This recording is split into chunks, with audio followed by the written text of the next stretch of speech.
Yeah, Nate, Jeremy was saying last night he was pleasantly surprised with how good his wind felt out there on the court. Were you pleased with his conditioning and just his overall level of comfort out there, considering the long layoff? I was. I was impressed with his conditioning as well. That shows you how hard he's been working, in practice and staying ready for when he got his chance to play.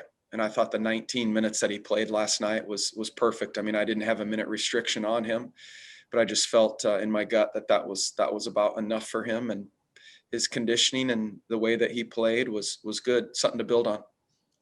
Chris. Yeah, Nate, clearly the last two games without Myles, it's been a struggle to protect the rim.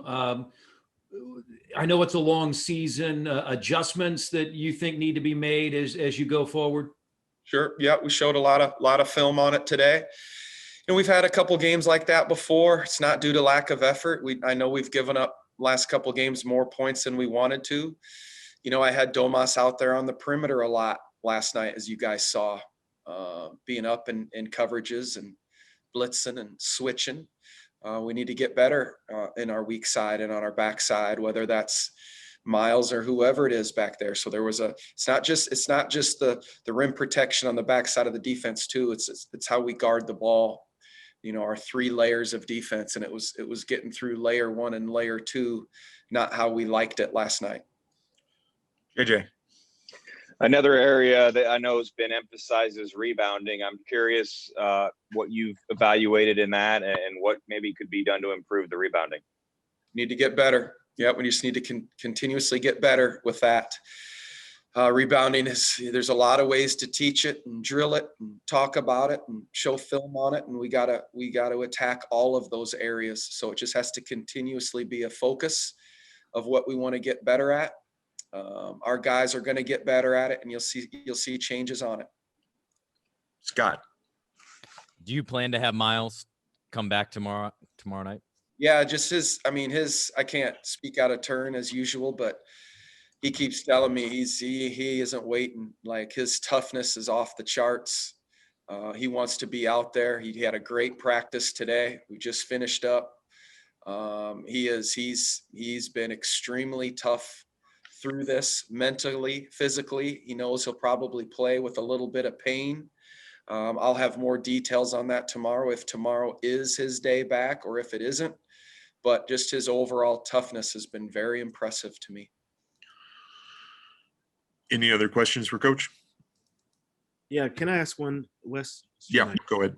Hey, Coach, getting back to the whole thing about Myles and the rim protection, you mentioned something a minute ago about staying in front of a ball, that you can still be a good defensive team without a shot blocker, whether Myles not playing or he's hurt or whatever. In terms of staying in front of the ball, is there anything that you see that you guys aren't? Is it the way you're closing out? Is it that sort of thing? What kind of areas that you see that you guys aren't staying in front of the ball that's allowing it to get into the paint?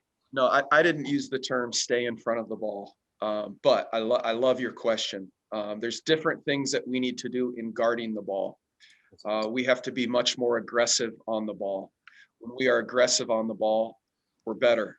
We have to be much more aggressive in our gaps on our second layer of our defense, where we have to be better.